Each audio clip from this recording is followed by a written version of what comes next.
Good afternoon, ladies and gentlemen. Last week, the Court of Appeal announced that they will deliver a ruling on the BBI appeal on the 20th day of August 2022. What does that ruling mean? In this video today, I want us to look at that BBI appeal and what next for President Uhuru Kenyatta and Raila Odinga. But before we do that, if you're watching this channel for the first time, please take a second or two and click the subscribe button. To the subscribers, I want to continue. Thank you guys for your continued support. I'm really appreciating the support you offer to this channel. Now, last week, the proponents and the opponents of the BBI process were before the Court of Appeal. They made submissions, very strong submissions. Top lawyers, both for and against. And the Court of Appeal announced clearly that they will deliver a ruling on the 20th day of August 2022. What that ruling means is that we cannot have a referendum before August. And because I'm also sure that whether the courts are going to rule in favor of BBI or against BBI, the process is likely to move up to the Supreme Court. What will that tell you? Because if it's going to go up to Supreme Court, then we are looking at another 3 months. That's December. And our constitution is also very clear that there are certain things which cannot happen some months to the elections. One of them is boundaries review. It can't happen. So there are a lot of challenges. Let me just take you through some of the challenges the proponents of BBI are likely to face. The first challenge they have is the strict timelines. If you've been following the Building Bridges Initiative process, in fact, in most cases, I normally blame President Uhuru Kenyatta because there's a time there was delay. There are certain things which cannot happen. One of them is boundaries review. But if you look at the BBI proposals, they're proposing additional 70 constituencies. And that some of these constituencies are to be effected in 2022. So I don't think that can be met. The other challenge they have is that in case the ruling is going to go in their favor, let's say the Court of Appeal rules in their favor, then they go to the Supreme Court also in their favor, then they'll have the biggest task of convincing Kenyans to support the process. Because majority of Kenyans today don't see BBI as a priority. But for the president and for Raila Odinga, who are not the promoters of BBI, by the way, they're looking at it from a political perspective. It's going to serve their interest. So it means they'll have to go out there and convince Kenyans. So it's not going to be very easy. Number 3 is IEBC. Is IEBC prepared to conduct a referendum? I want you to listen to Justin Muturi briefly before we proceed. It even surprised me that the 20th of August, bado iko watu wanasukumia tu hiyo. Inaonekana hiyo kitu inaenda njia nyingine. Actually, the budget hii ambayo tumepitisha juzi, this week, ile pesa tumepea IEBC, if you look at it, ni ya prepare for elections ya 2022. Hapana mambo ingine. Lakini hiyo imesema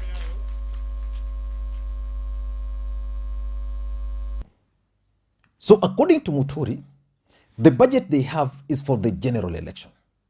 So even if this ruling were to favor the proponents of BBI, then the question of IEBC preparedness will have to arise. Number 4 is something I've actually talked about. Some of the things they are proposing in that document cannot be effected within certain time frame, like the boundaries review. But for them, they wanted like a boundaries review to be conducted before the next general election. Because as we speak today, there are certain constituencies which are likely to go. Some in Rift Valley, some in Central Kenya. And I want you just to listen to Gideon Moi briefly explaining to the people of Mogotio.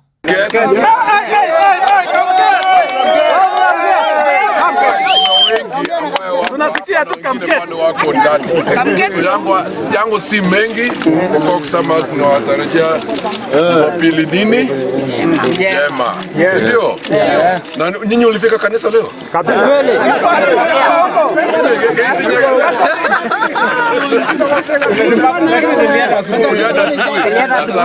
Siki ulenda Sunday school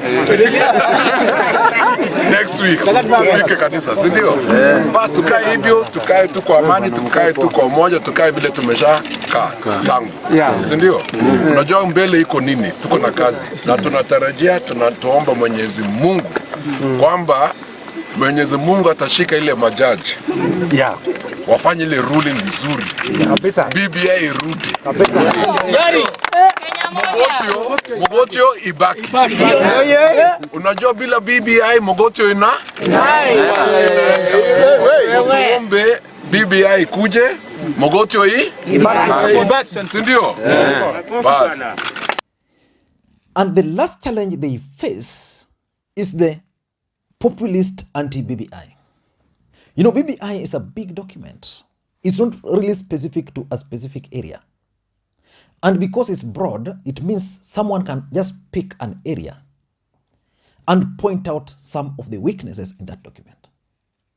For example, when you talk of expanding the executive, someone can come up with a populist counter strategy that why should we have more people at the top while the president and his deputy cannot even see eye to eye. So there are a lot of things, like someone can say, why should we go for a referendum when we can't even allocate? Because one of the main things, for example, why I support the BBI is because it's going to add more resources, devolve more funds to the counties. But someone will ask, if the current percentage, they can't devolve, what surety will I give them that if we increase it to 35%, then they will devolve? So there are a lot of areas which can give populist politicians platform to counter the building bridge initiative process. And just like you listened to Gideon Moi very closely in that speech, it is clear that Gideon Moi believes that reggae is going to be back. Again, if you listened to Raila Odinga, he's also very sure that reggae is likely to be back. Raila and Gideon Moi are close allies of President Uhuru Kenyatta. There could be something they know which we don't know. The truth of the matter is that the building bridges initiative process can actually still go on. But is it the best thing for Raila Amolo Odinga? Is it the best thing for President Uhuru Kenyatta? Is it the best thing for them? If the BBI, if the Court of Appeal is going to vote to rule in their favor, the Supreme Court is going to rule in their favor, let's assume so. What next? Is it the best interest of for the country for them to proceed with the building bridges initiative process? For President Uhuru Kenyatta, it could be the best for him. Because I see a window of extending President Uhuru Kenyatta's term through the building bridges initiative process.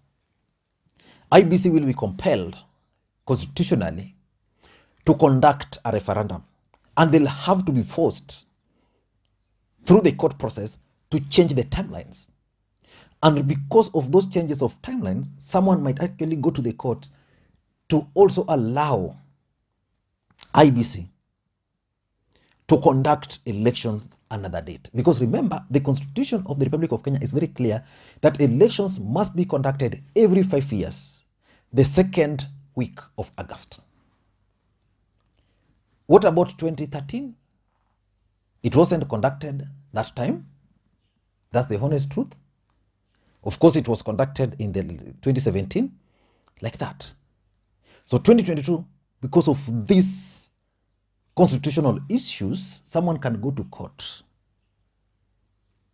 But is it the best thing for President Uhuru Kenyatta and for Raila Odinga? My first take is that Raila and Uhuru Kenyatta were not the promoters of BBI, because the promoters are Junet Mohammed and Dennis Waweru. And we all know that Junet Mohammed represents Raila Odinga and Dennis Waweru represents Uhuru Muigai Kenyatta. That's politically speaking, but not constitutionally. They can decide to pursue this appeal until its logical conclusion. If the Court of Appeal is going to rule against them, they should go to the Supreme Court. Because I know at the Court of Appeal, out of those 18 issues which the High Court ruled against them, they are likely to be reduced to even 5. So they can then go to Supreme Court to focus on those 5, and the Supreme Court might actually rule in their favor. So if the Supreme Court is going to rule in their favor, they'll organize a massive celebration. Then after organizing that massive celebration, their supporters will be assured. And then they can make that big announcement that we are not going to pursue this process in the interest of the Republic of Kenya. But after winning, because they have to go through that process and win, to convince Kenyans that at the High Court there were politics, there were people who are playing games. Then they can now rally their support, tell them, let us focus on 2022. Let us not disrupt the operation of IEBC. Let us not disrupt the constitution by changing the date of elections. Then after the elections, now they can decide to do what they want to do. So that's the first thing. In my considered opinion, they should not let this go. They must pursue it to its logical conclusion. And once the ruling is done in their favor, then they can now withdraw. Tell Kenyans that we just wanted to prove a point that whatever we were doing was not unconstitutional. Because the Court of Appeal, the High Court made a clear ruling that the BBI was unconstitutional. So they must ensure that they go up to Supreme Court to change that ruling.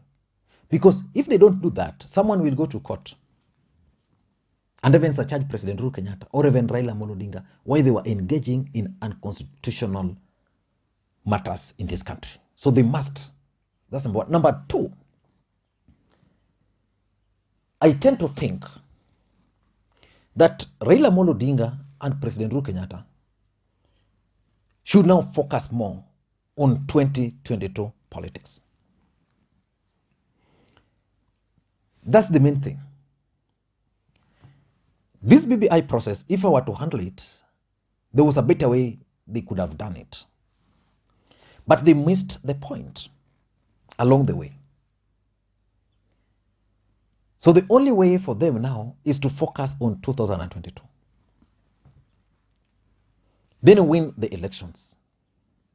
After winning 2022, then immediately after the win, on the day they'll be sworn in, if it's Raila, if it's Mudavadi, or whoever they support, the day that person will be sworn in, that's the day they will announce to Kenyans that they are going back to the Building Bridges Initiative process and embark on it immediately. The third thing they should do, in my view, is to start highlighting the benefits, because those who are opposed to BBI are actually able to point out the weaknesses in the document. Uhuru and Raila, through their people, can identify certain benefits of the BBI and start highlighting these to the people. Like, for example, I know like in Mogotio, they are going to lose their constituency. Mathioya constituency is likely to go. The people of the larger Mount Kenya region were supposed to get more constituencies than the rest, and the president was telling them that's only possible because he's the president. Now, what they should do is go to those particular areas with those specific benefits and explain to the people. Then now they can use those to seek for their support ahead of 2022 general election. They just forget about the BBI, but focus on selling the benefits of the BBI. If it's Nyanza people, they should focus on the devolution, how devolution can be enhanced through additional allocation to the counties. Then after winning, they can go back. The fourth option, which really I don't advocate for, is to abandon the entire process. They can decide that after the High Court after the Court of Appeal ruling, they can decide to abandon the process. Abandoning that process at that stage so that they don't appeal at the Supreme Court, in my view, is not going to work for them. It's going to be counterproductive. Those who are opposed to this document are going to celebrate. So they should abandon the process. But that's another option for them. They can abandon the whole process. But for me, they should push until Supreme Court. Then even abandon it at that particular stage. I don't know what you think, but that's my take. I think the Building Bridges Initiative process based on the Court of Appeal ruling, which will be done on 20th, then someone is going to appeal up to Supreme Court. There won't be a referendum before the elections in this country. Unless Raila Odinga, Gideon Moi, President Uhuru Kenyatta, and the rest who are pushing for a referendum can explain to Kenyans how that's going to be possible. I don't know your take. Let me hear your thoughts on this. Do you think we can still have a referendum before the next general election? Thank you guys, and please may you have a good day.